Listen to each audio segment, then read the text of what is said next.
The 78th United Nations General Assembly kicked off in New York with 140 nations in attendance at the forum. The first day began with a slew of opening remarks made by world leaders, and in the spotlight was US President Joe Biden's address.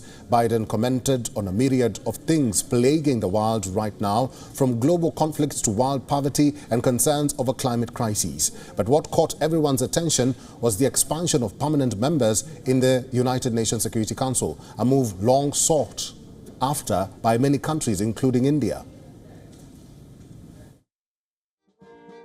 In my address to this body last year, I announced the United States will support expanding the Security Council, increasing the number of permanent and non-permanent members.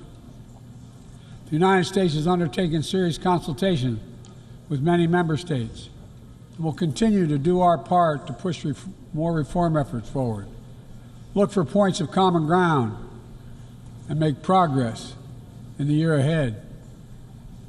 We need to be able to break the gridlock that too often stymies progress and blocks consensus on the Council.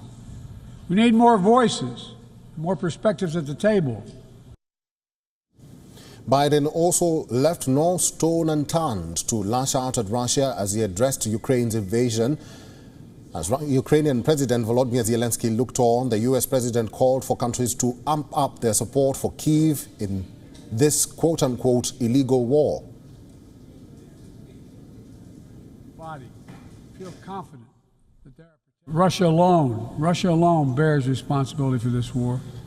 Russia alone has the power to end this war immediately. And it's Russia alone that stands in the way of peace, because Russia's price for peace is Ukraine's capitulation, Ukraine's territory, and Ukraine's children. Russia believes that the world will grow weary and allow it to brutalize Ukraine without consequence. But I ask you this: if we abandon the core principles of the United States to appease an aggressor, can any member state in this body feel confident that they are protected? If you allow Ukraine to be carved up, is the independence of any nation secure? I'd respectfully suggest the answer is no. We have to stand up to this naked aggression today and deter other would-be aggressors tomorrow. It is important to note that this is the first time that Zelensky is attending the ongoing General Assembly in person ever since Russia invaded Ukraine in February last year.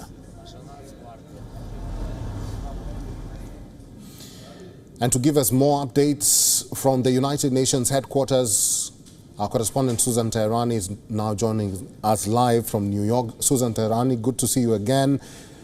When President Joe Biden spoke, you did say that this is a precursor to what Volodymyr Zelensky will say. He's expected to speak before the United Nations General Assembly. This is the first time that he's speaking before the forum. Probably you can tell us more about that. Yeah, the first time since Russia's invasion of Ukraine, Zelensky decided to come all the way to New York because he'll be ultimately having a one-on-one meeting in a press conference on Thursday with President Biden in Washington, D.C.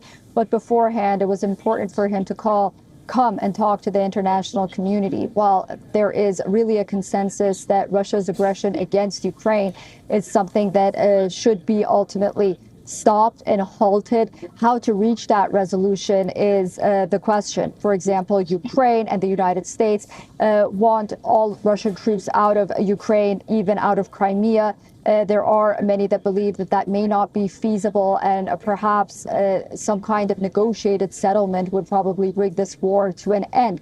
So there isn't really a consensus regarding that, as we saw in the G20. And Zelensky needs the international support because many countries are not only war weary, but they have dependence, economic dependence on Russia, and they really can't afford to take sides. And many have decided to remain neutral, those in the global south. Zelensky is also going to be talking directly to the American public. Again, many war-weary, concerned about how much money the United States will ultimately have to send to Ukraine when the United States is under tremendous pressure economically with inflation and whatnot. And once again, it's not just the population. You have the Republicans in the House who are threatening a shutdown if their demands aren't met, to cut funding and accountability for the money that's going into Ukraine. So Zelensky has a lot at stake. He's not going to only be talking to Russia, the international community, but also here in the United States to a domestic audience as well. All right, that is our correspondent Susan Teherani speaking to us live from the United Nations headquarters. Susan, thank you. WION is now available in your country. Download the app now and get all the news on the move.